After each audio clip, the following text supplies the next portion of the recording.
is our meeting on November 20th, 2022. It is 10:05 a.m. I apologize for the delay, but we had to all get in place and get things kind of set up here. We are today at the Dorchester County Council Chambers at 500 North Main Street in Summerville, South Carolina. This is our quarterly traveling meeting. We're excited to be here in Dorchester County, and we look forward to working with you all. And we're not broadcasting. Are we broadcasting? I think we have a small there. Okay. You want me to go back and start over? Okay, you just tell me when. How about that?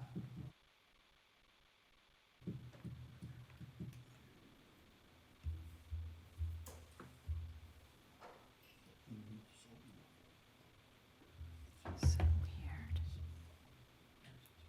Why is that Wi-Fi not better? Let's see how it works.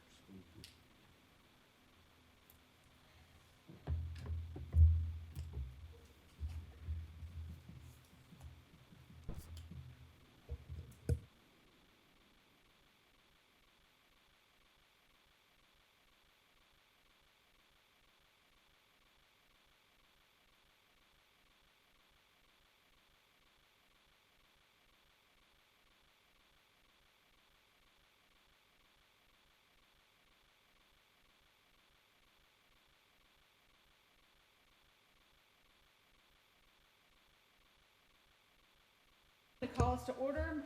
Commissioner Blackwood, would you please do the notice of meeting statement for us? Yes, sure. Meeting notice announcing the date, time, and place of the October 20th, 2022 commission meeting was distributed October 18th, 2022 to appropriate media and other groups or individuals who have requested notification. The announcement and agenda were posted at the Department of Disabilities and Special Needs Central Administrative Office and on the website. In accordance with the Americans with Disabilities Act, the public has been notified that accommodations such as interpreters, mobility assistants, or other assistance will be provided to individuals with disabilities and special needs if requested in advance.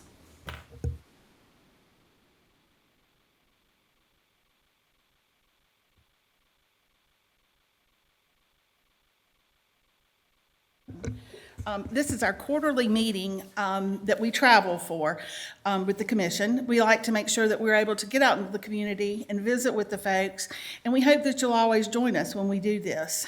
Every quarter we move to a different, once a quarter we move to a different congressional district, and this quarter is the first district. So this is Commissioner Malphus's district, and we're excited to be here in Somerville today at the headquarters.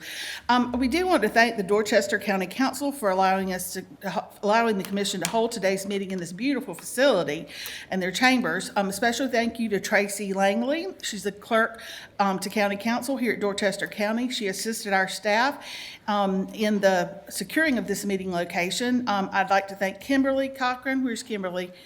Kimberly, thank you. Kimberly is our staff who has been coordinating this meeting, our hotel arrangements for the commission, and Kimberly did an outstanding job today, and we appreciate it. And I also want to thank Christy, our administrative assistant, and Christy has done an exceptional job for the commission as well in helping coordinate all this stuff, so we do thank them both, and you guys have just done a great job for this commission, and we appreciate it. Ladies and gentlemen, you have in front of you a copy of today's agenda. Is there any questions about the agenda? Is there a motion to adopt? So moved.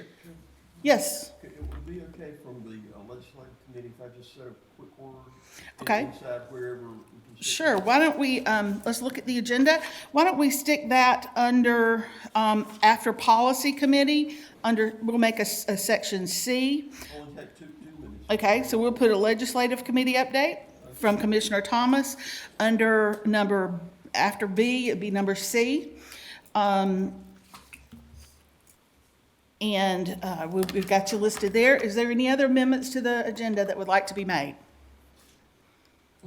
Hearing none, do I have a motion to approve with the change? So move. I have a motion and a second. All in favor signify by saying aye. Aye. Nays? Hearing none, the motion carries and it is approved. Let's move forward with the agenda. Commissioner Malphus, will you have the invocation for us today? Yes, ma'am. My pleasure. Let us pray.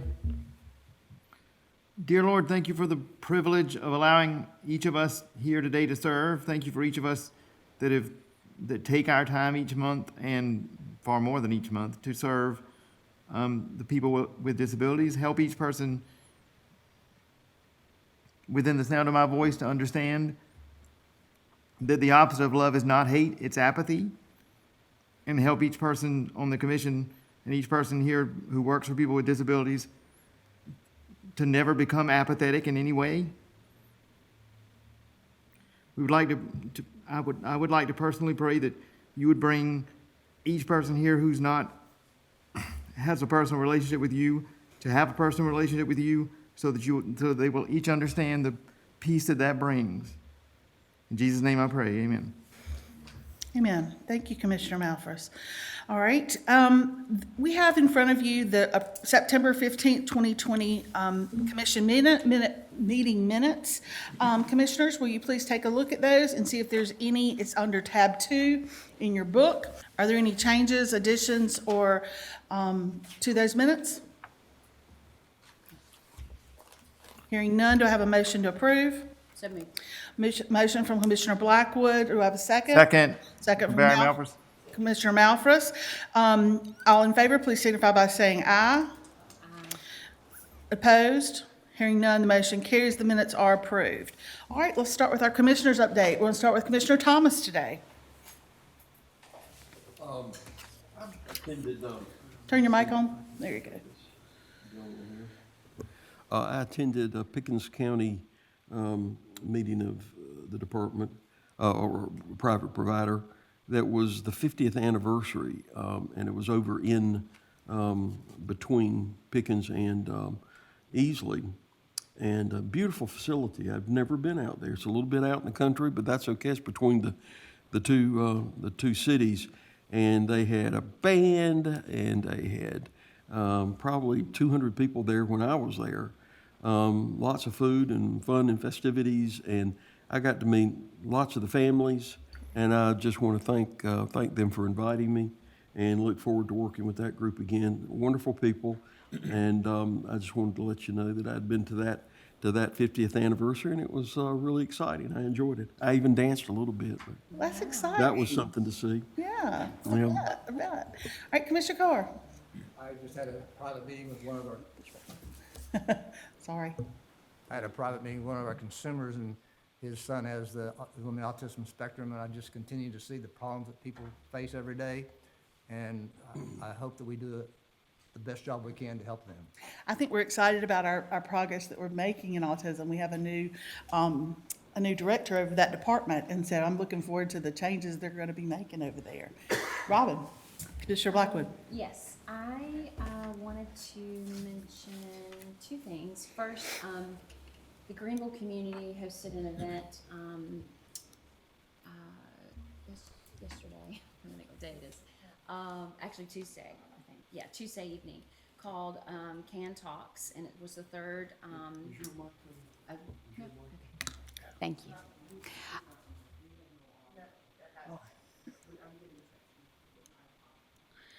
Okay. I'm going to hold us in a brief few minutes of what's this? Recess? Or? I'm going to hold us in a brief recess until we get some audio so that our folks can hear us, okay? All right, I'm going to call us back to order, and we're going to start back where we left off, but I do want to let you all know that in the business that's happened so far, all that's happened is I called it to order. We gave a notice of meeting statement. I thank those who have helped us get today set up. We adopted the agenda with one change. We are adding an update from the Legislative Committee down under number 9. We've added a C for Legislative Committee, and we've had the invocation from Commissioner Malphus. We've approved the minutes from last time, and we are in the process of giving a commissioner's update. If you missed the first part of this meeting audio-wise, it is being recorded, and audio-wise it will be on the website, so you can go back and look at it and review if you missed anything or you want to check anything or that kind of thing. So we're going to start back where we were with Commissioner Blackwood giving her update. Yes. So my update is I attended an event Tuesday evening. My update is I attended an event in Greenville called Can Talks, which was hosted by the Barbara Stone Foundation. And it's the third event where individuals with disabilities, we had 6 of them present to the audience, their story, their experiences, and it was just a really special event. I know last year Dr. Fry was able to go to our second annual one. So we actually had the Thrive drummers do a presentation at that event, which Thrive Upstate is the board in Greenville, and they did a really great drumming performance during the event, and so I just wanted to thank Tyler Rex of Thrive for making that happen. It was a really good performance, and in addition, Thrive Upstate collected supplies for the hurricane victims in Fort Myers. They collected money and supplies this last week, and collected an enormous amount of things that can be sent to the area to help with the hurricane victims. So I just wanted to thank them for doing that, and that's my update. Wonderful, wonderful. All right, let's go to Commissioner Woodhead. Yes, so I just an update, on the heels of, Oh, yeah, commissioners, don't forget to push your button okay, there we go. for your mic. This is new for us. Yeah, I do have an update. So on the heels of, the Spinal Cord Awareness Month in September, and then, in October now, it's the National Disability Employment Awareness Month, I reached out to, our executive staff of our company, which is actually a national company.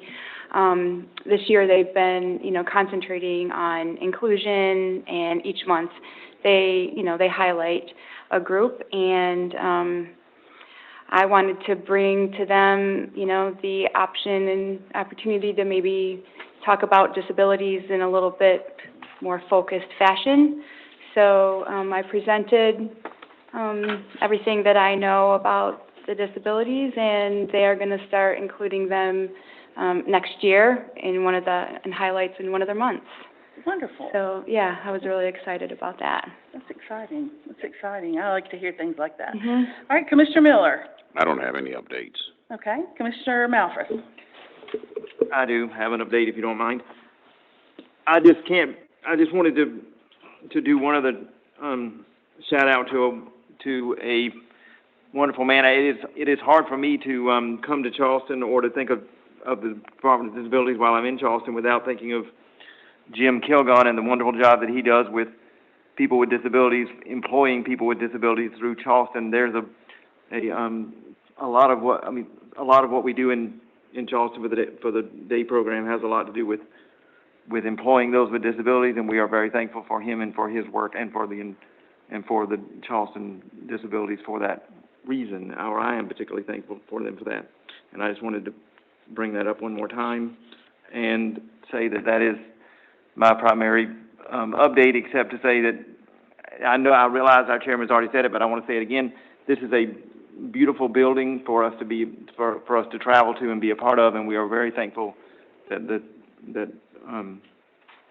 the county of Dorchester would allow us to use it. Thank you. Yes, we do. Yes, we do.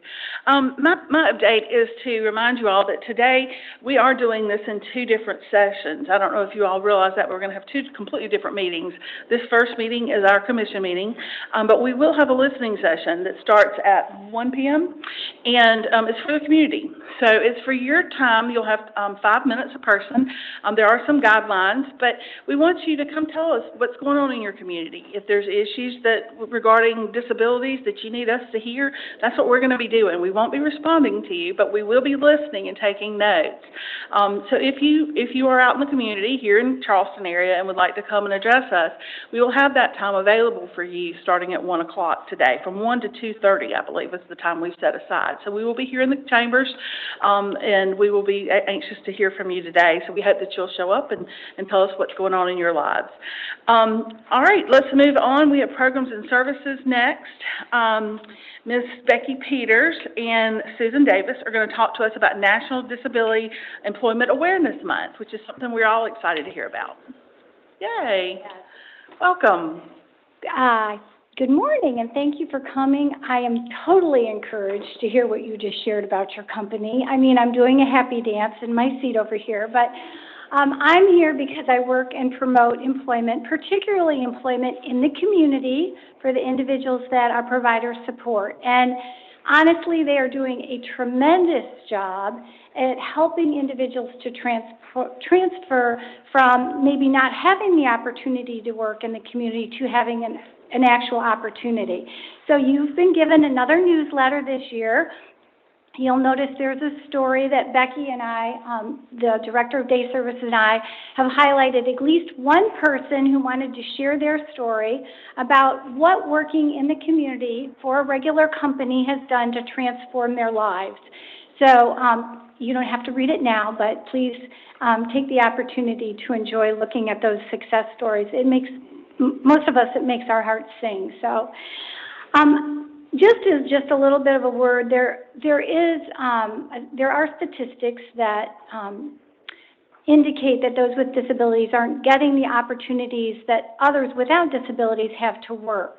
Last year there was about 19% people with all kinds of disabilities that have work, which is up from the year before, but 19 is not a very strong number, considering most of them still have to eat and have a living. So that's always something that we're targeting in terms of those that want to have this opportunity, that we support them. And I always say that employment is a lot more than just a paycheck. So I'm going to ask you to do a 30-second, it can maybe take 15-second exercise. So I would like you just to think for a minute as to who your 3 or 4 closest friends are. Like, really, who is the most special people in your lives? If you don't have 3 or 4, that's like a different session. You have your 3 or 4? Can any of you show me by a show of hands, how many of you know those individuals through work or some sort of professional setting? At least one of those individuals. Generally, what happens is over half of us share that some of the most significant relationships that we have are through work, which means that it isn't just about a paycheck. It's about life. It's about a lot more richer experiences than just going someplace and getting a paycheck. So as a positive note, I just wanted you to know that, and you know all this, you're all very, you're leaders in our community. You know that in our country, the United States, we put a very high value on work. Generally, if you're at some sort of a function, it doesn't take very long to ask somebody, what do you do for a living? And do you have some sort of a profession that you've been a part of? So work is an important part of what we do. Work in general helps us to feel positive about ourselves, to carry a high self-esteem. It increases how others look at us and how they perceive us. It builds social capital, which we just talked about, and develops an opportunity for new relationships. And it increases our income and creates economic independence. I am delighted to share with you that last year, 337 people found new opportunities to work in the community through our amazing provider network. That number is growing every year despite COVID. And currently we have over 1,000 people across our state, increasing every year. So just to let you know, that's really a positive thing for us as a state and for the lives of those that you support, that we support, that want to have dreams met. Currently, some of the initiatives that Becky and I are doing to promote supporting our provider network are, you approved new standards, as you know, last December, and they went into effect in July, and there is a focus on employment and gaining skills to become more independent. If you read through all those hundreds of pages, you know that. We're now going to be, in just a couple weeks, we're going to be providing a training for those that want to learn more about how to help people find employment. That'll be, we will be providing continuing ed credit for that from the Certified Employment Support Professional Credential, which is the organization nationally that that provides credentialing. We're revamping our career prep services so that those that want work can learn a little bit more strategies on how to make that happen in their lives. And we do have a subject matter expert, a national subject matter expert coming at the end of November who will be sharing with us some great strategies, and we'll be inviting the provider network to participate. So with that, those are some of the things that we have hot off the press that we're working on. We also will be presenting next week at the AAIDD conference, a couple sessions, if we get them ready by next week, which I'm sure we will. So if you don't have any questions for us, we wanted to share a couple more exciting little things for you, and you'll be able to see those on their screen. Do you have any questions? Thank you for, yeah, go ahead. This is a subject that I adore. I think, as you know, I just wanted to ask, you said we were up to 19% of people this year that wanted employment that now receive it, that have some disability. Is that right? That's nationally, yeah. That's a national National. statistic. Uh-huh. What was it up from? You said it was up to 19. What was it last year? Previously, it was, 17.9. Interesting. Thank you. You're welcome. Anything else? All right, now you get a chance to, I have one question. With the change in the legislative, I know that, S 533, was that, or 522? 533, yeah. How has that helped? Does that help your situation with improving employment for those folks, or how is that impacting? well, honestly, I think that the passion for a lot of our providers to assist those that want to work in the community has already been gaining momentum. And so I think that they're just going to really just keep committed to doing what they're doing, but maybe learning how to do it better. And that's why we're trying to provide this support. But I think they have had a vision for this for a while. Good. Honestly. Yeah. So, Glad to hear that. yep, thank you. And Preston? Video? Hello, I am Bruce. I am the manager of RES Packaging here in Hodges, South Carolina. Deontay brings a positive attitude every day. He's willing to work with everyone. There's no task he will not try. He will ask a question. Morning, lady. He will ask. If he's not sure, he asks. And I wish everybody did that instead of assuming sometimes. And then they do something, or cut something, or build something wrong. If he's not sure, he will ask. He likes to know what he's doing. He likes to have it right. Give people from the Burt Center an opportunity. They'll surprise you of what they can do.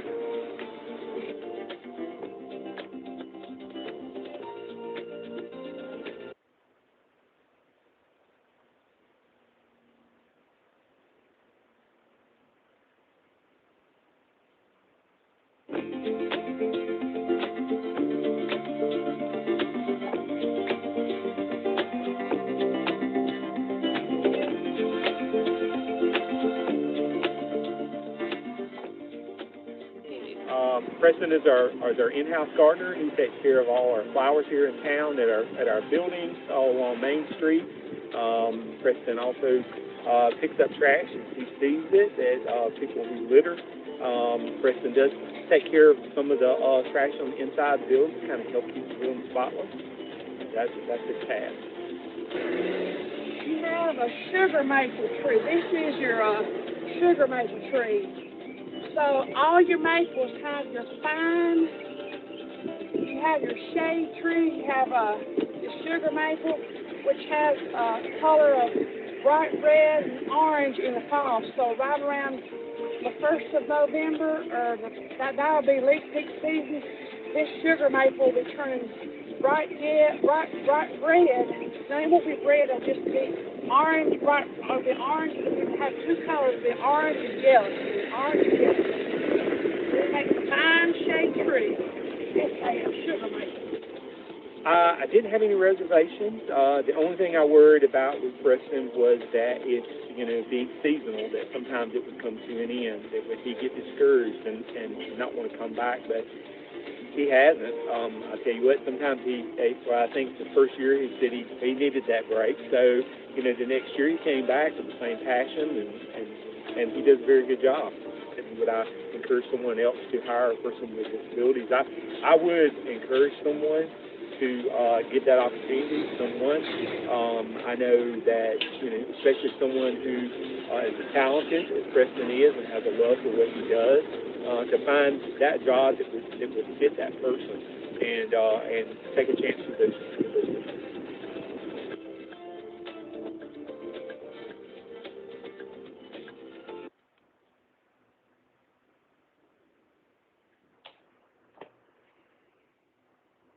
Is that all? Okay. Thank you so much. We appreciate the presentation, and we're excited to hear that the numbers are going up, and, Hi, my name is Stephen Wilson, and I'm a medical librarian at the University of South Carolina School of Medicine Library. I want to tell you about a great free resource we developed here. Are we good now? Okay. I just want to thank you all for presenting to us today, and it's wonderful to hear that the numbers are going up. We want to do whatever we can to encourage that. If there's anything that we as a commission can do, I hope that you will address us and let us know. And of course, our staff would be more than happy to work with you in any way possible. So let us know what we can do to help. Okay.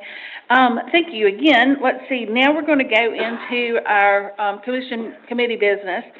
Finance and Audit Committee, Commissioner Robin Blackwood is the chairman, and I'll turn it over to her at this point. Tab 3 in your books, ladies and gentlemen. Yes, thank you. All right, the Finance and Audit Committee committee met on October the 12th, and there are 4 items behind tab 3 that need full commission approval. The first item is the solicitation for strategic planning. Strategic planning is something this agency has never had, and it is something that Dr. Fry was eager to implement and do at the agency. When she started, that was high on her list. And so this is many, many, many months of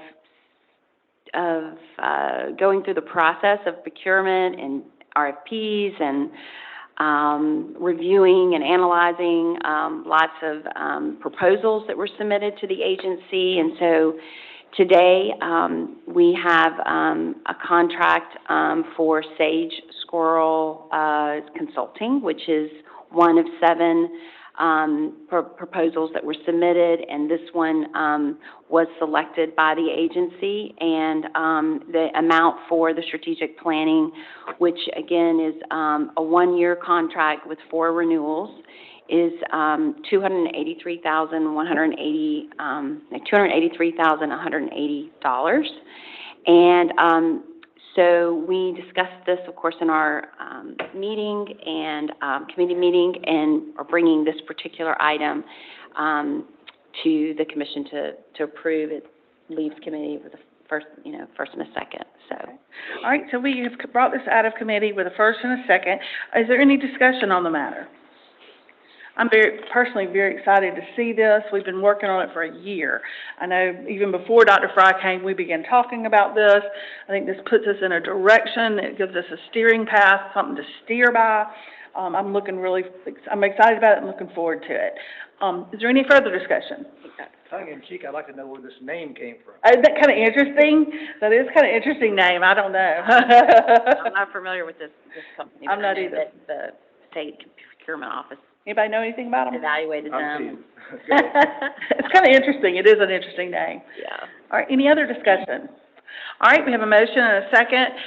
All in favor, please signify by saying aye. Aye. All opposed? Hearing none, the ayes have it, and we will be proceeding as soon as possible with strategic planning with this group. Yeah. All right, moving on to the next object, next topic, Lori. Okay, so the next item on your list. Under tab 4. Yeah. Yep. We're still on tab 3. Oh, tab 3, okay. We're moving down the okay. threshold approval report. So for October. Gotcha. So the next item that was brought to the committee was permission to proceed with the roof replacements at the PD Center, and I think it's PD Center, Mulberry, and Pecan Roof replacements is the names of the dorms. And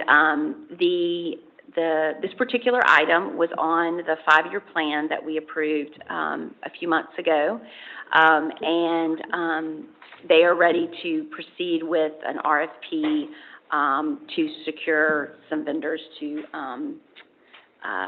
start this replacement, the leak. You know, this is an item that definitely needs to be done to keep the buildings up to date and safe and livable. And so this first item is for the PD Center. And then the next item is also for the PD Center, and it's a dorm bathroom renovation. Again, the agency's just ready to move forward with this project and submitting an RFP for the work. So which is why there's an estimate range, because it's not, you know, they haven't selected the vendor yet to do the work. And then the third item that we reviewed and approved in the Finance and Audit Committee meeting was the Midlands, a bathroom renovation there in their Walnut facility. So those are the 3 items, and we just want to bring them to the attention of the commission so that they know that they've technically been approved in the CPIP plan, but because of the range and the cost and the time that happens between when things actually start happening versus in a plan. So today, we just need full commission approval on these 3 items to proceed. And let me clarify, what we're doing is I'm clarifying for the commission, we are giving permission for them to seek an RFP, correct?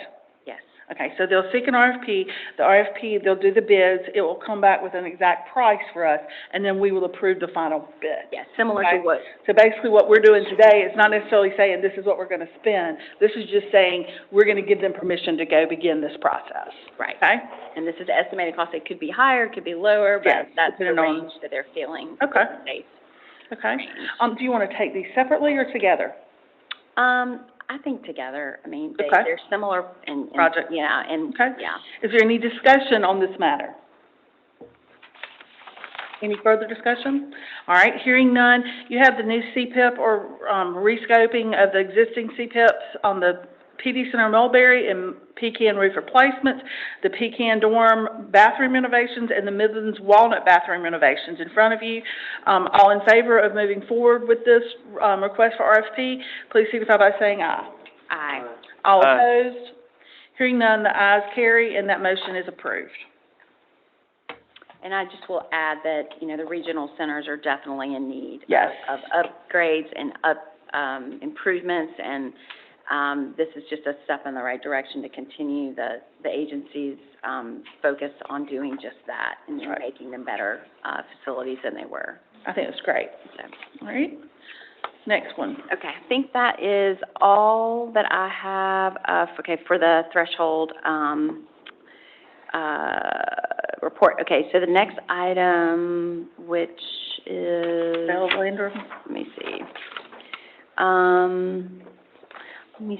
Okay, so, we did the item behind, tab 4, which was just further explanation on Yeah. what we already approved. Okay.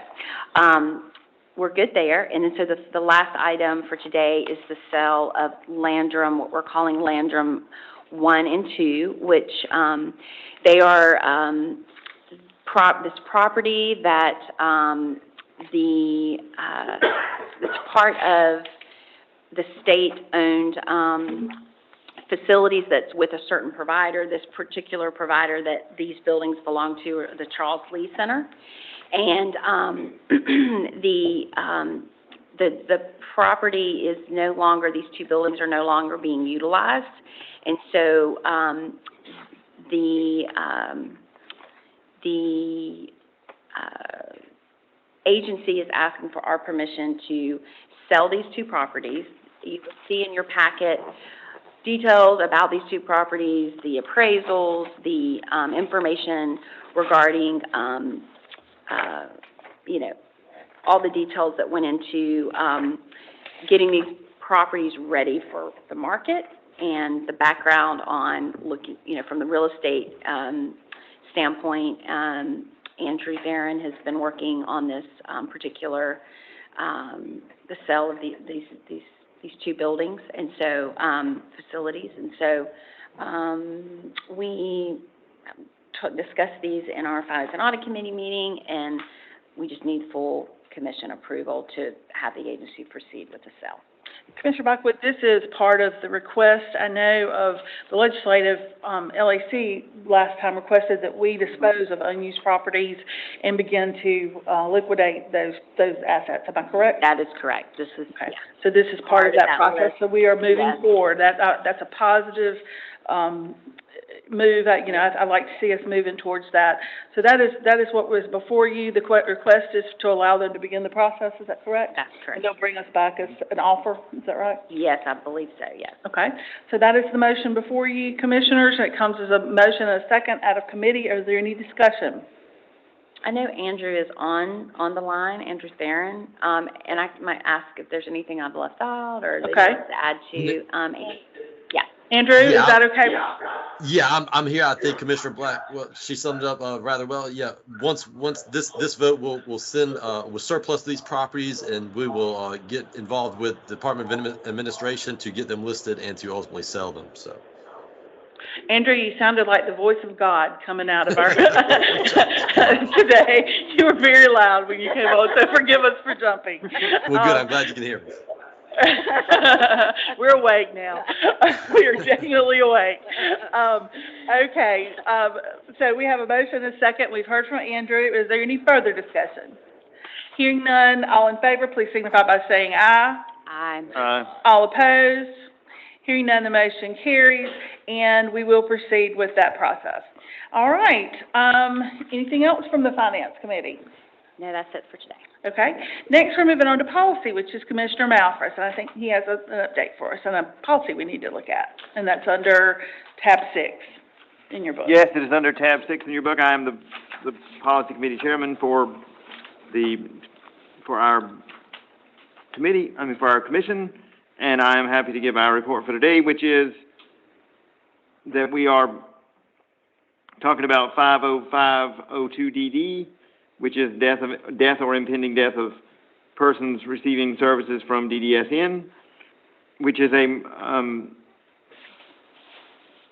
which of course establishes a procedure following the event of someone's impending death or death of a person that is receiving services from DDSN. The difference with this policy from the policy in the past is that this is a more comprehensive policy where we are dealing with that allows us to report or ask us to report for each person who dies, whether they are in one of our facilities or in any that we serve in any way, basically, particularly through the waiver services.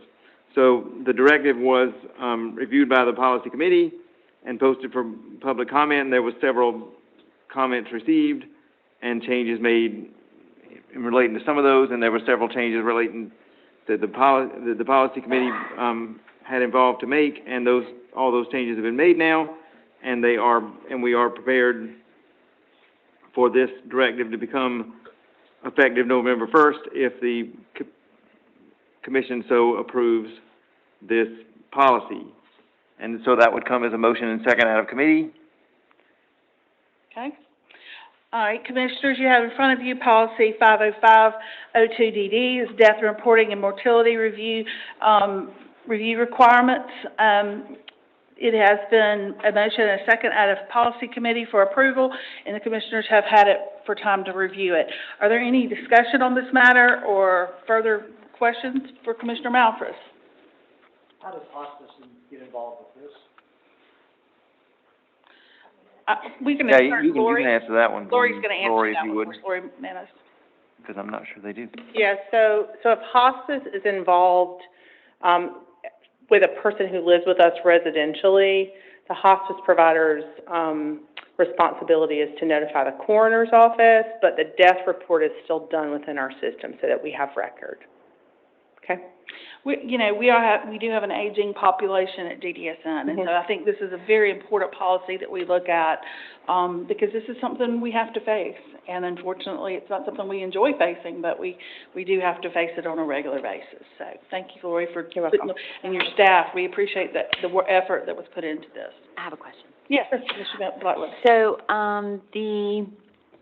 the case manager that, has a client and the client passes away, and the case manager, then notifies DDSN that this individual, passed away, and this policy is stating that they have to call DDSN within 10 days of the person's death. So the death certificate that says they died October 1st, for example, they have to call DDSN but before the 11th, correct? To let you know, as their case manager, that so-and-so died.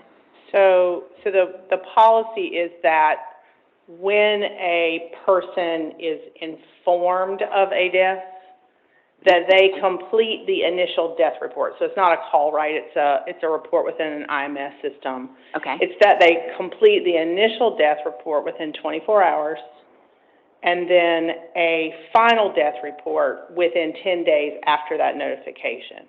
And the initial report basically just says, we were informed that someone passed away. The final report is basically, we're looking at the last time we saw the person, if there's anything that needs to be reported based on whether we suspect there was abuse and neglect involved or anything like that, right? So it's kind of just a two-piece. In some circumstances, both could be done like right away, because you might have all the information.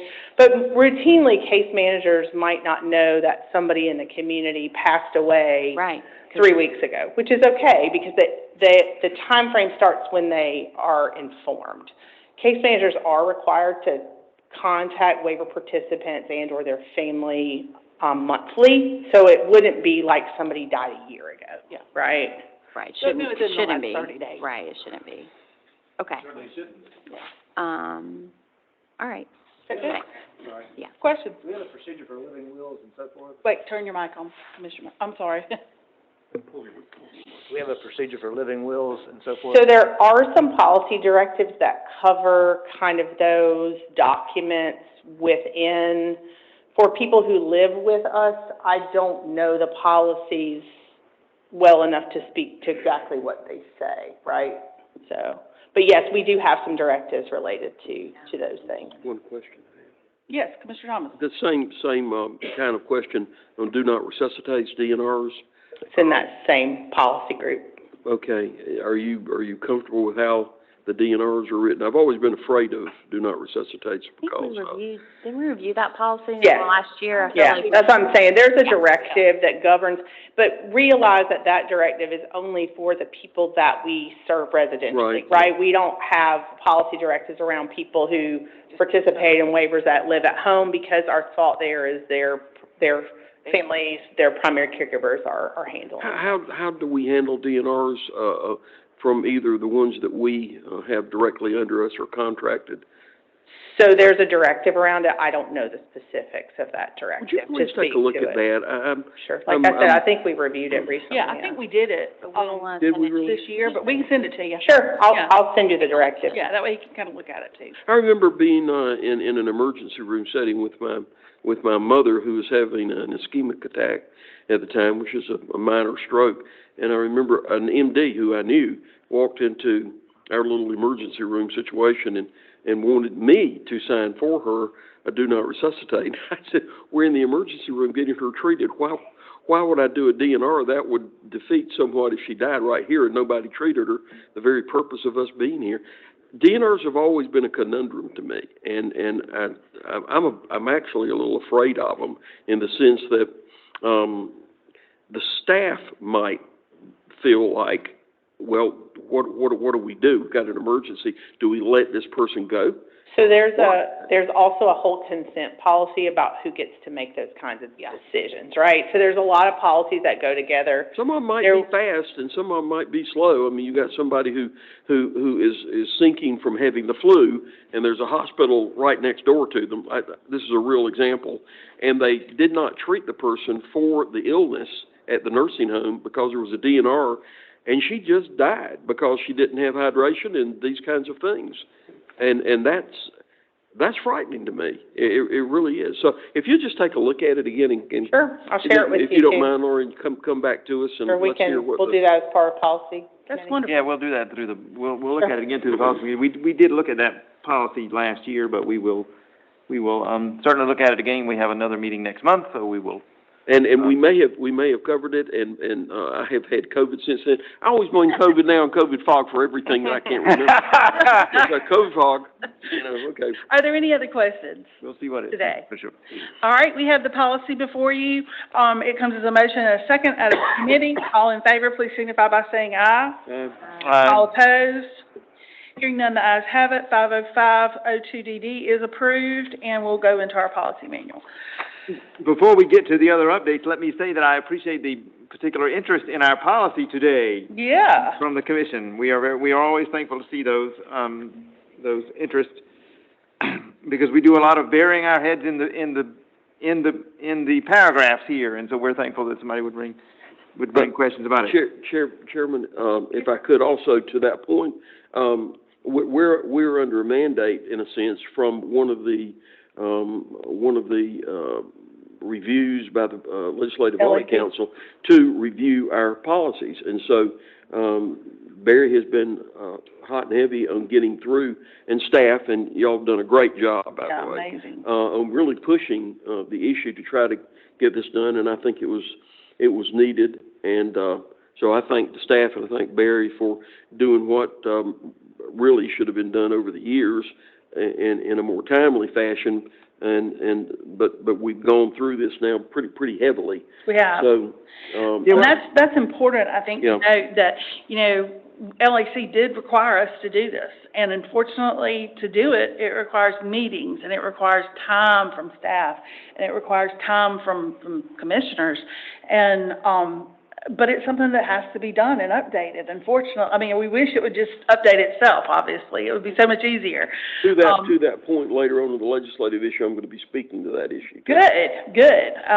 Well, the other thing is that the reason we can't create it and leave it is because things change. They and do. To meet the needs of consumers and providers and what they, the natural flow of things and how things ebb and flow with life and with service delivery and with needs, it's important. Well, and LAC saw it as important. So if LAC sees it important, it's important to the commission and to the staff. So we do appreciate the staff's effort on that. I know it's a lot of work, and I served on policy, so I do know. Been there, done that, read all those policies till 3 a.m. Is there any other questions, or what else do you have, Commissioner Malphurs? Anything else for us? Well, actually, we do have other updates. Want me to do those? Normally, I will allow Miss Lori to do that, and I will today since she's standing up there and ready to roll and actually has a better voice than I do. Go ahead. Not true. So the updates are that the policy committee reviewed the administrative standards at the last policy committee meeting. A few changes were made to those based on policy committee recommendations, and those should be published if they're not already for 10-day review. So we have a little lag between policy committee and getting them posted just because of administrative stuff, but they should be out there by today for public comment. They'll be finalized at the next policy committee meeting and should come back to the commission for review and approval next month. Okay. The policy committee also reviewed 27505DD, which is the general duties of the internal audit division, but kind of passed that to finance and audit for review and action, and I think finance and audit sent it to public comment, right? So, yes. Okay, good, Okay. good. I have a question, and I know we've sent out the administrative, policy for public input. I'm curious as to what our response is if there's a violation. Because it deals with, providers and, county boards and that kind of thing. If they violate it, what do we do? Is there anything that we as a commission can do? I mean. So administrative agency standards have kind of been out there in the past, right? We've always had them. This is a pretty big overhaul Yeah. to the admin agency standards. But part of the reason that we're overhauling them is we're trying to pull some stuff that sits in policy directives and put them in the standards so they're more kind of in one place, right? Kind of those things about how you operate your agency. Mhm. The more we can put that in admin agency standards, the less we have to have a whole separate policy about it. Because one of the comments we hear is that we have lots of policies and it's hard to navigate. So the thing about admin agency, though, is it is part of our compliance review process that's done on all of the agencies. So even now, when Alliant goes out to do the contractual compliance review, they review the admin agency standards, right? Okay. So that people kind of get scores, they have, information about that, so. Okay, that's good to know. I just didn't know if we had any, I know we don't have any control over those boards or whatever, but I just wanted to make sure that there was some way that we could, and basically they can pull their license, am I correct? If they can pull their provider license? So there's a whole licensing standard that's a little bit different than admin agency, but yes, I mean, ultimately, DDSN issues the license. So DDSN could also remove the license. Okay. I just wanted to verify that and clarify, because, a lot of people think that we manage the county boards. And this admin policy or it's not a policy directed, I guess, what did you call it? It's a standard. A standard. The standards do hit on a lot of the problems that are currently happening with our county boards.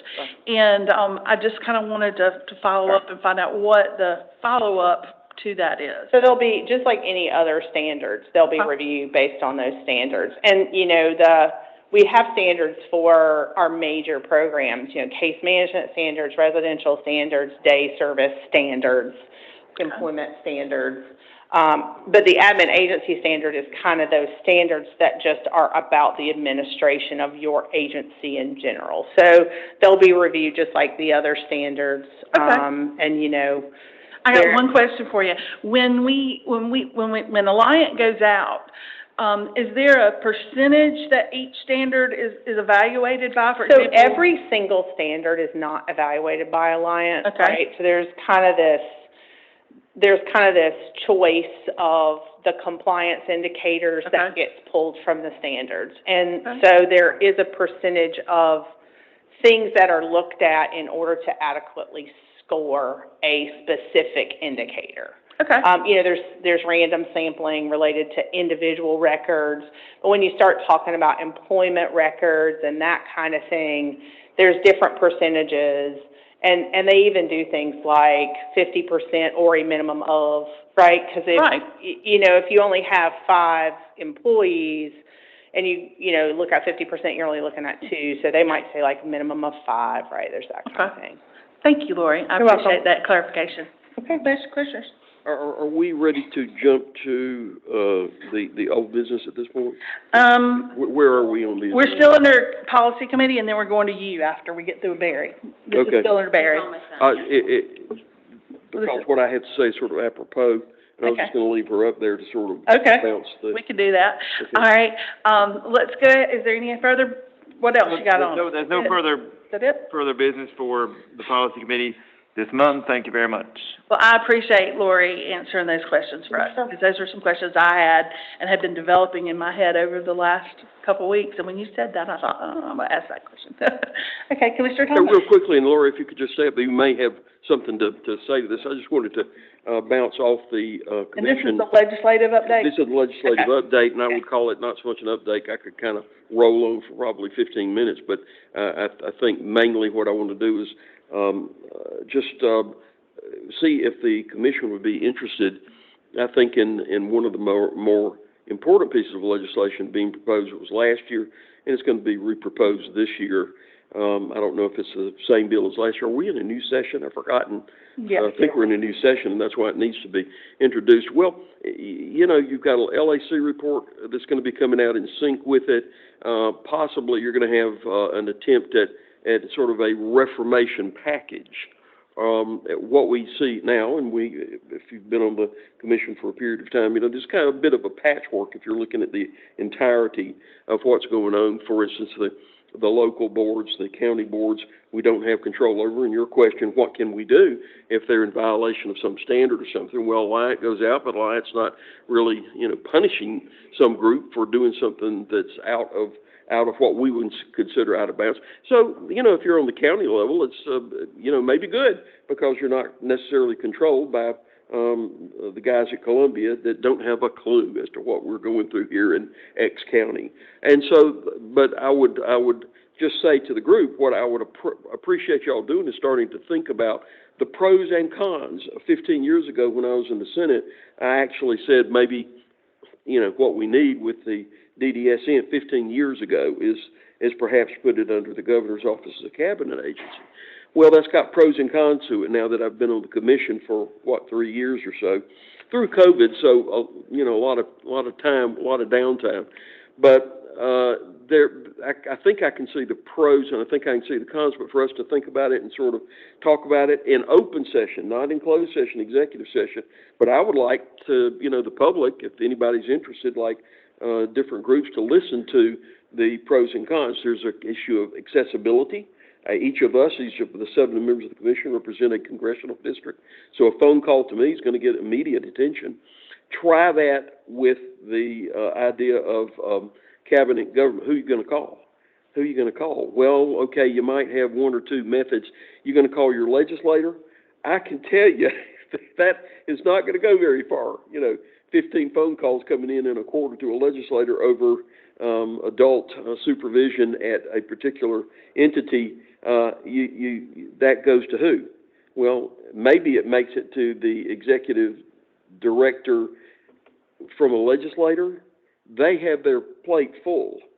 That from a downside, from an upside, maybe the reform would take care of all the patchwork. Maybe they would take all the agencies and put them under a central authority, which would then put them under the governor's office. Once again, you've got a problem. But there's an element of efficiency involved. So if we could sort of brainstorm this a little bit, you know, I'm not trying to come out with a position pro or con at this point. I'm simply saying that it's going to be a major thing, and people might be really surprised, you know, if it's implemented 3 or 4 years from now, the outcome might be great, and it might be, hey, we didn't know this was going to happen, you know. So a lot of ideas with that particular issue. Now, that's just one item. Mm-hmm. That's just one item. But as I've gone around now with Carol Stewart, our lobbyist, talking to different legislators about what we've done, fee-for-service and different types of issues, I'm trying to sort of hear from them what they're interested in. Right. And I don't hear a reverberation of, oh, we're going to do this. I think they're open-minded. They want to hear the different discussions. So if y'all would be thinking pros, cons, so that and in sort of an open time that we would have, maybe the end of a thing we could keep, you know, run it to the end and then take 30 minutes at one meeting or 2 meetings or 3 meetings and see if we could reach a consensus. That would be good, because we could then reduce the ideas into writing. Perhaps we come out with a 4-3 vote in favor of your cabinet form or the reverse, and then list the reasons and send that off to the members of the legislature and the governor's office. But I think our opinion means something, and it's even in the code that we're supposed to be informing the legislature of our position on issues. So there you go. Just wanted to tell you kind of what my thinking is. If you don't like the idea of open discussion, I like the idea of transparency and how we're all thinking. I want to hear everybody's opinion on this. It's a big deal. Yeah. And because this has such an impact individually and with the ability of people to be able to get to somebody that can help them and somebody that can listen to them. This is going to be hard to do if it's done on a cabinet agency, as a cabinet agency kind of situation. I know because I've dealt with trying to deal with my problems years ago. I was not in the Senate forever, but 28 years. As you had cabinet agency, and if you contact the governor's office about a problem, they sometimes would take umbrage and be very defensive. I don't mean this governor. This governor's a great governor. I think they would listen carefully to anybody that, a legislator, they called them. Right. But don't be surprised if all of a sudden, years down the road, different group of people, different governor, so forth and so on, if you find roadblocks to communication. Now, that's just one observation, but there are efficiencies that can be obtained. So there you go. That's all I wanted to say about that for right now. Next time, I'll load you up with some more stuff. I encourage the staff to also think about the pros and cons for your positions. And when we do this open session, which I would like for us to do as an open session, Commissioner Thomas, I think that's important that the community knows what the legislators are thinking and why we're here and what the benefits of having commission is as opposed to a Senate or the or vice versa. Yeah. And I'd like to hear what their opinions are on it as well. So why don't we look towards planning maybe, I know we're busy between now and the end of the year, but maybe after November, December, January, somewhere in there, have a listening session, or a work session / listening session. An open work session that's part of the and have part of it as a and making sure that all the providers, whether they're under DDSN central office or non, listen, because it's going to affect them too. I agree. I think they may be in a nice little happy world right now that may be changing very shortly. That's right. January might be a good month for us to work on some of that and look towards planning a meeting, a separate meeting from our meeting or whatever, to actually have that discussion. And really focus in on that. So if the staff wants to think about that between now and then, and the other commissioners. And we're not expecting staff to take a position, but as informational. Yeah. What'll help you, what'll not help you. Give us both sides. We want to hear the good and the bad. So, okay, that sounds good. Thank you very much. Sure. Anything else, Commissioner? No, ma'am. Well, we appreciate it. Anything you need Lori for? Okay. We're good, Lori. I'm next on the agenda. You're next on my agenda, so I'm just going to keep you up here. All right. Let's see. We're going to talk about the special call meeting on screening and eligibility. Right. So as you guys will recall, in August, we had somebody from eligibility come and speak to you, and there was some discussion and a motion made about having a special called meeting related to screening and eligibility specifically. The motion was real specific and said for us to make a decision within 60 days.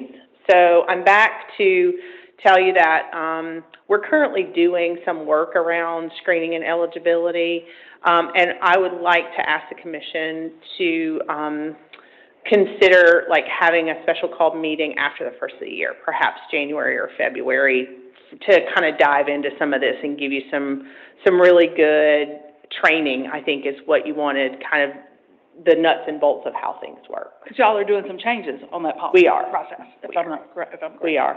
We're really looking at each of the eligibility categories to make sure that we're being the most efficient, as well as ensuring that we're kind of the most up-to-date in the testing that we're using and that kind of thing. That's wonderful. That's good to hear that they're really working on that. Sure.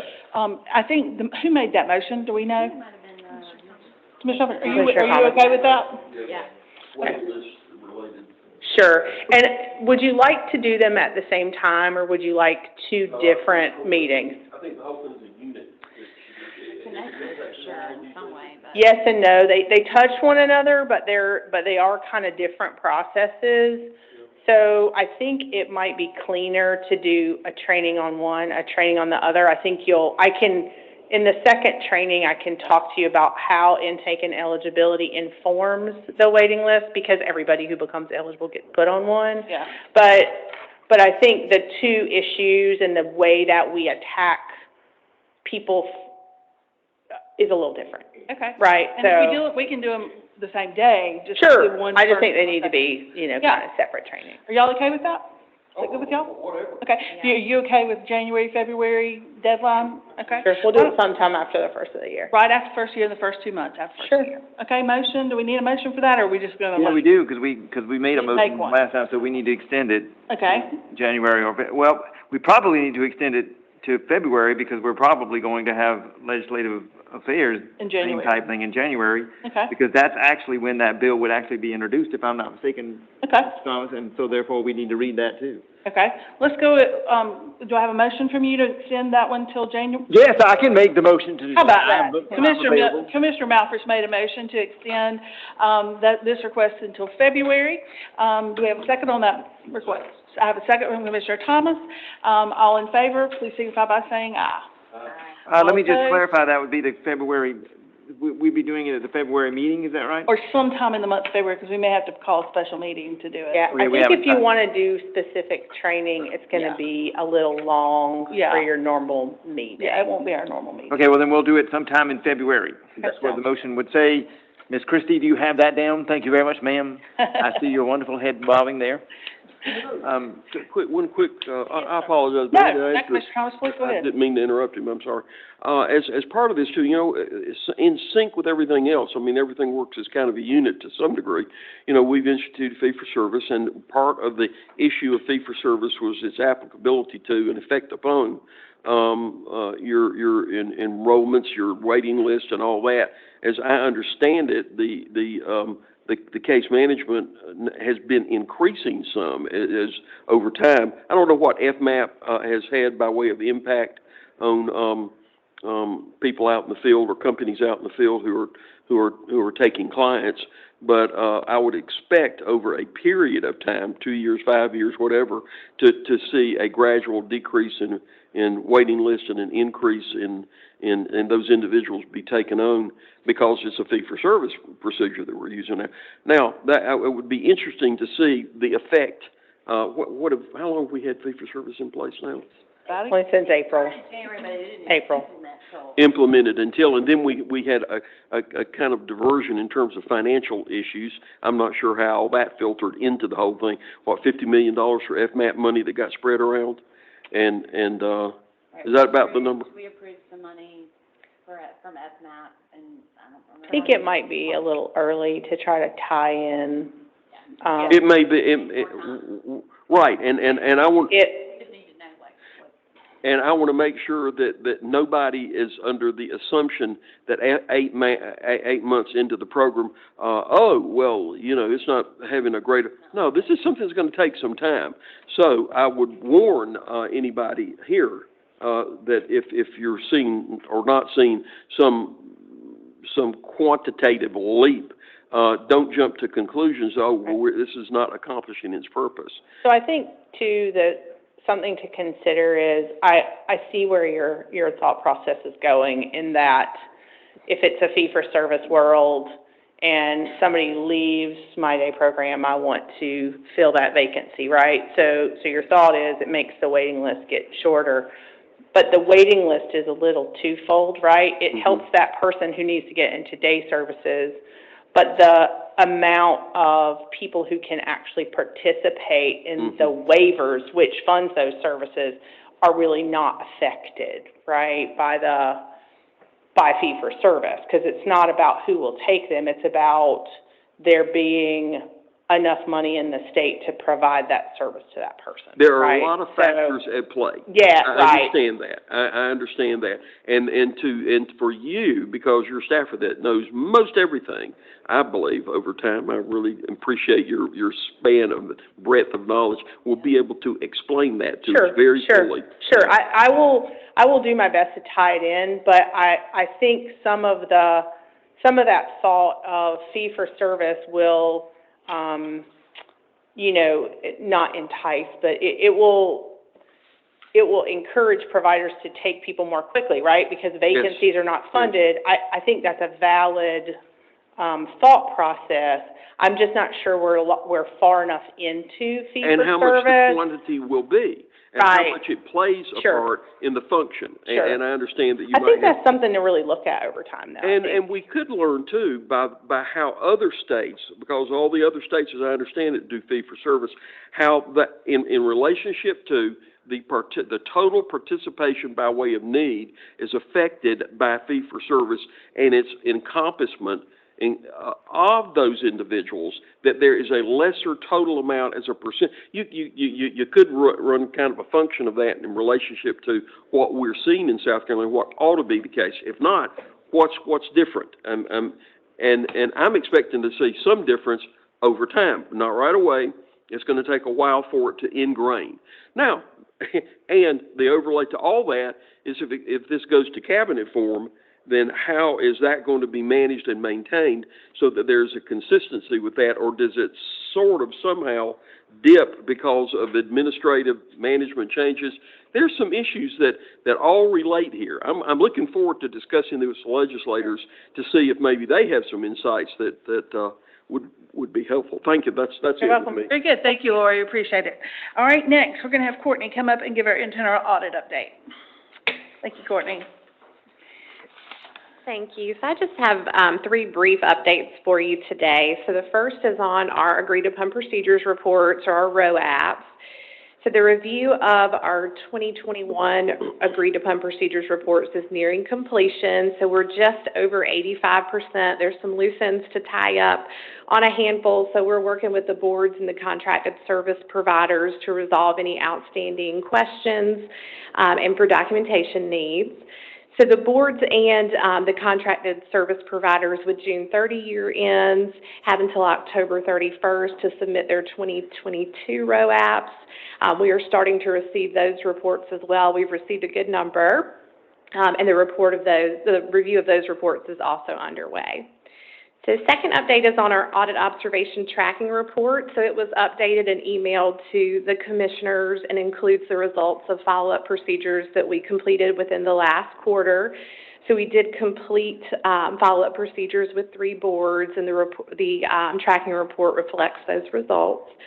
And Lori touched on it earlier, but we did revise our internal audit charter. So that's DDSN Directive 27505. It went to the policy committee. They referred to finance and audit. We presented it there, and it was approved to go out for external review or public comment. So we're in that public comment period now, and we'll take it back to the finance and audit committee for approval to send to the commission for approval. So may I answer any questions? Questions, commissioners? Anything new that we need to ask about? Okay. Thank you, Courtney. you. We appreciate you and appreciate what you all are doing. I know you guys are very busy over internal audit. I've been watching your report and seeing all the stuff you've been completing, and it's awesome to see those completions. Thank you, ma'am. Yes, thank you very much. All right, new business, financial update. We are excited to have Quincy Swigert with us today. Quincy is our new CFO at DDSN, and he comes to us by way of HHS. We told you. But we're excited to have you at DDSN, and please let us know if there's ever anything we can do as a commission to help you. We'll do that. We'll do that. Good morning, y'all. Good morning. On the last page, you'll see the year-to-date performance of the adopted fiscal year 23 spending plan, an amount of $938 million through September. The agency spent approximately $78 million in agency cash. The direct fee-for-service Medicaid billing expenditures through September were approximately $154 million. So to date, the agency is under budget by 0.26%. Are there any questions from the commission on that monthly spending plan update? Commissioners? None? Barry, you want? I don't have any questions, but I think it would be beneficial for those that are listening in for you to, when you get done with your report, to tell us a little bit about your background with HHS and why you are the right person for the job, we think, for what you have. That'd be great. All right, anything else on this? We'll need a motion to approve the spending plan versus actual expenditures. We have a motion from Commissioner Blackwood. Second. Second, Barry Mr. Malphus. Thomas, Malphus, I called you Thomas, look right at you and called you Thomas. Whew. All right, so we have a motion and a second, any further discussion? Hearing none, all in favor, signify by saying aye. Thank All you. opposed, hearing none, motion carries, and this is approved. All right, Quincy, I'm gonna turn it over to you for a minute for you to tell Commissioner, Malphus who you are, where you came from, you know, your general. So I'm a native of Lexington, South Carolina, but I currently live in the Irma area with my 2 kids. I graduated from the University of North Carolina at Wilmington with a Bachelor of Science in Business Administration, and I majored in accounting. I've worked in state government since 2008, with more than 8 years of that being in a healthcare human services setting. My last role, I worked with DHHS. I was the Bureau Chief of Planning and Budget. I oversaw Medicaid's $8.3 billion Medicaid program budget, as well as their $600 million administrative budget. I managed the agency's overall budgeting process, which included the annual budget build, where my department completed an in-depth analysis of all the Medicaid programs. We trended that forward into the budget year we were submitting.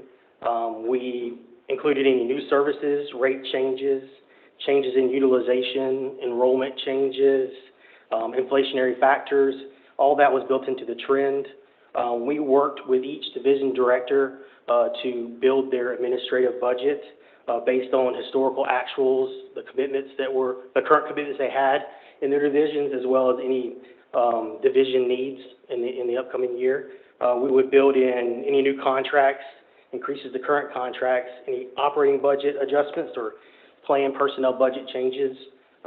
We also completed revenue and expenditure forecasting, where we monitored that Medicaid program budget and those divisional administrative budgets and reported variances to the executive staff every month. We monitor the agency revenue to make sure that revenue collections were recorded correctly, timely, and were in line with projections. We performed budget cost studies on how policies or provider rate increases would impact overall appropriation levels or agency cash balances. We completed legislative fiscal impacts, and that was requested by the Office of Revenue and Fiscal Affairs for any bills that were being taken up by the various House and Senate subcommittees during the legislative session. It's really difficult summing up, myself in a few brief sentences. Yeah. But I wanted to reiterate my excitement about joining the DDSN executive team. Yesterday was actually a month that I've been at the agency, and that month has flown by. I haven't had a chance to meet with all of my staff yet, so that's on the agenda. I'm dedicated to learning our current business processes and providing information to make sound policy and fiscal decisions to the commission. So with that being said, I can move on to the rest of the update if there's no comments or questions. Other questions? I only had one question about what you just said, and that is, it's interesting to me, what would you call the overall budget for HHS?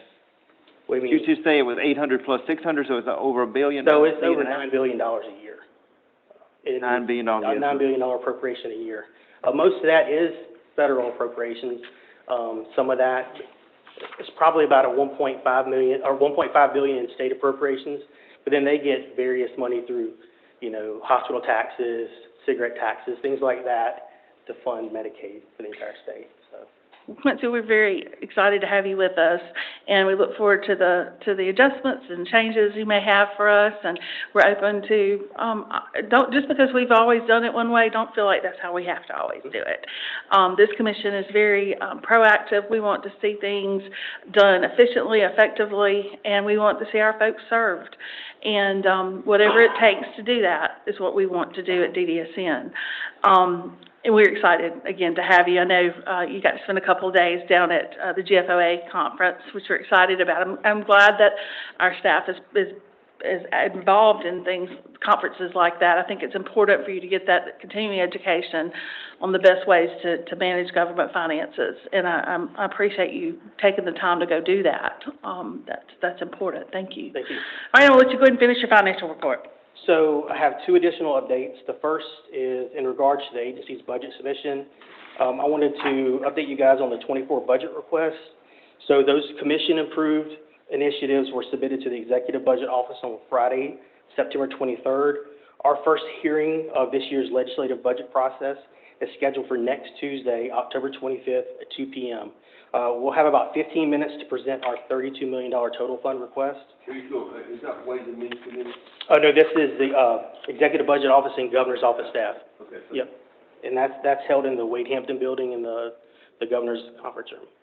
So I'll be sure to keep you guys informed on how the budget request as it moves through the legislative process.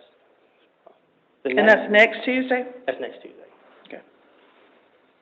Is that, can you watch that publicly, or that private? It is not normally televised or streamed online, that hearing isn't. But it's an open meeting, right? Yeah. And it's open, but it's really 15 minutes, so there's not Yeah. a lot of time, they're giving us. We just go through their priorities pretty quickly of what was submitted, and if they have any questions, then they just ask,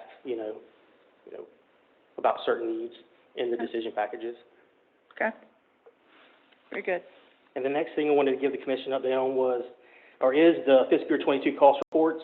As of yesterday afternoon, we received 32 cost reports from the 40 or so boards. We're currently working through those in order to meet our deadline to submit our combined cost report to HHS. So with that, that's all I have prepared for today. Do you guys have any additional questions? Questions, commissioners? Commissioner Carr? Yeah, when I look at the spending plan, it always interests me that we take it down to the dollar. That means it's statistically significant down to the dollar. But then we say on the next line, in a very small print, it's an estimate. I am so happy that you're that close to your budget, but I'm very skeptical of these numbers because it's just hard to believe that it can be that close. I mean, my wife's a CPA, we manage our budget. I can't make my budget come that close. For these large numbers, I have some skepticism about where they come from and how good they are. So the $78 million is our actual agency cash, so that's what's on our books. The $154 million is actually on DHHS's books, and so we're getting reports into our, claims document system. So we're pulling that number from the claims information that HHS is paying.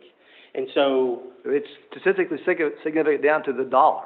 They're really detailed reports, but, I'm going to, get in there and look at, how those numbers are calculated, what reports are actually coming from HHS, those W-99 reports, I think they're called, and I'm going to validate that those numbers are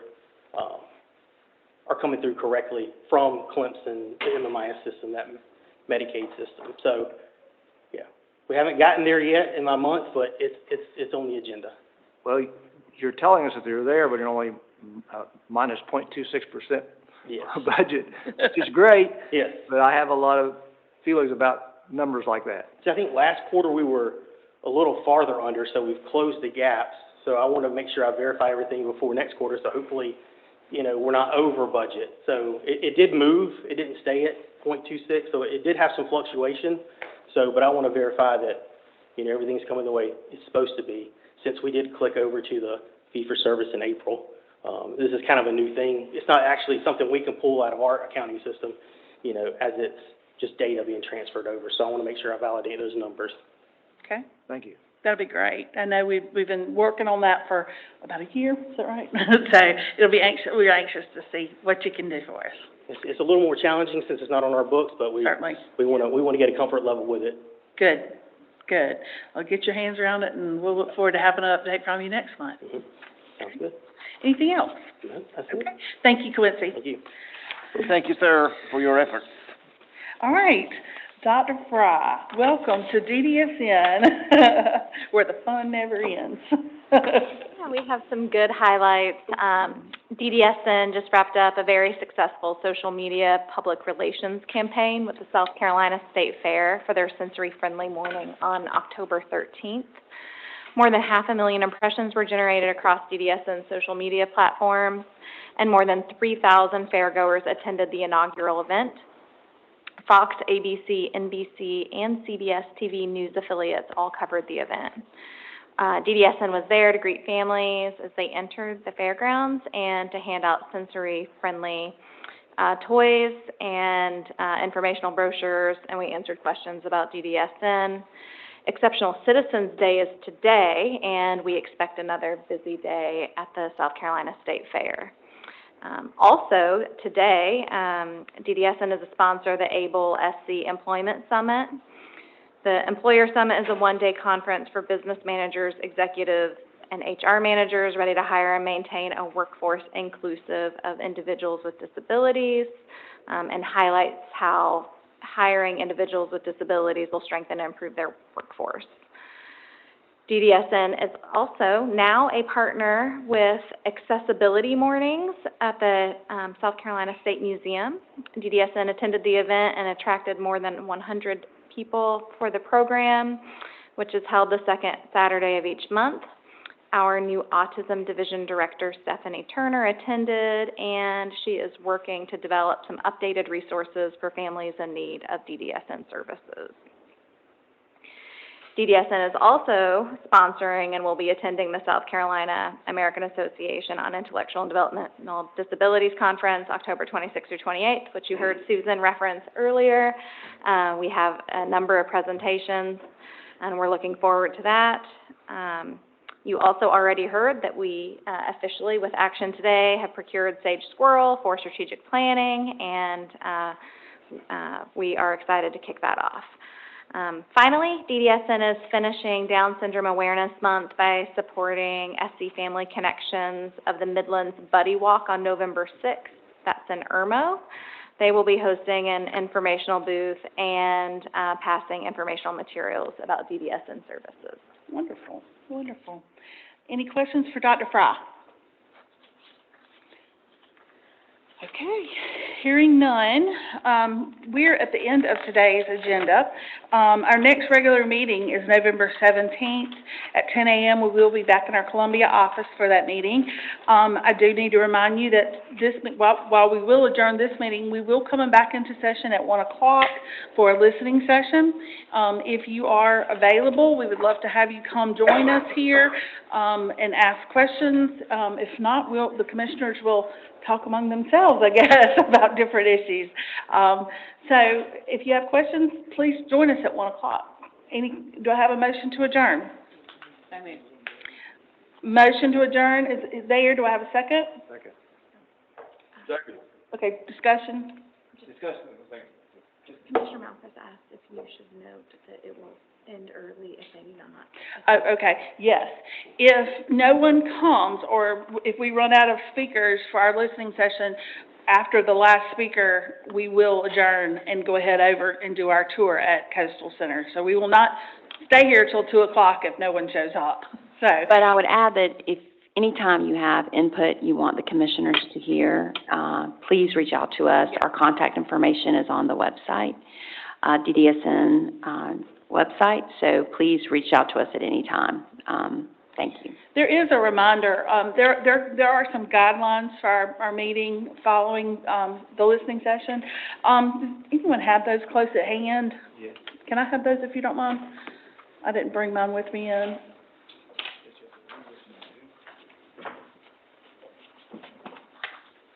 I do want to kind of inform you all of some things.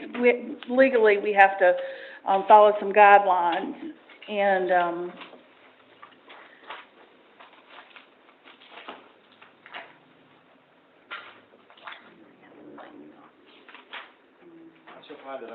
that's okay. We're early, so.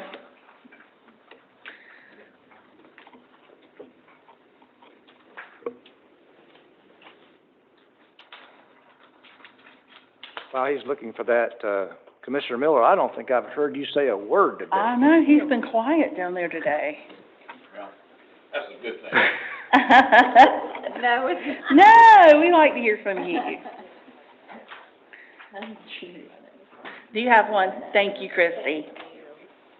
All right, I'm just going to read through these real quick. I'm going to read through these real quick just because I want to make sure everybody knows the rules. The following outlines the procedures for participating in the listening session that will take place today at 1 p.m. to 2:30. In order to present at the listening session, members of the public must adhere to the following guidelines. Remarks are limited to 5 minutes. They must confine remarks to the business of South Carolina Department of Disabilities and Special Needs, SCDDSN. They must refrain from using personal attacks on any commission member, individual SCDDSN employee, or any other persons connected to SCDDSN. They must present their comments without using defamatory words or abusive and vulgar language. They must avoid discussing matters that involve threatening or pending litigation. These matters will not be addressed or responded to during the listening session. If you have an issue, if you have pending litigation against DDSN, you will not be allowed to speak. Avoid discussing matters that involve personnel actions. If your presentation involves discussing individuals who are served by DDSN, we ask that you refrain from using identifying information such as names, birthdays, social security numbers, etc. Presentations for unsolicited services will also not be permitted. The chairman reserves the right to limit discussion of the same topic issues in an effort to provide individuals the opportunity to be heard on a variety of topics, and the commission reserves the right to terminate any presentation which does not adhere to the guidelines set here for it. So if you would like to sign up online for the listening session, you can do so at www.surveymonkey.com/r/MGPST9K. I would imagine that's on our website. The deadline to submit was Wednesday, the 19th. You'll also be provided the opportunity to sign up in person here at the listening session, so you could come here and actually sign up here. We will not be responding to questions or making comments regarding individual presentations during the listening session. So I just wanted y'all to know the guidelines set up. We will see you all at 1 o'clock. All in favor of dismissal, please signify by saying aye. All opposed? Hearing none, we stand in adjournment till 1 o'clock, adjourn till 1 o'clock.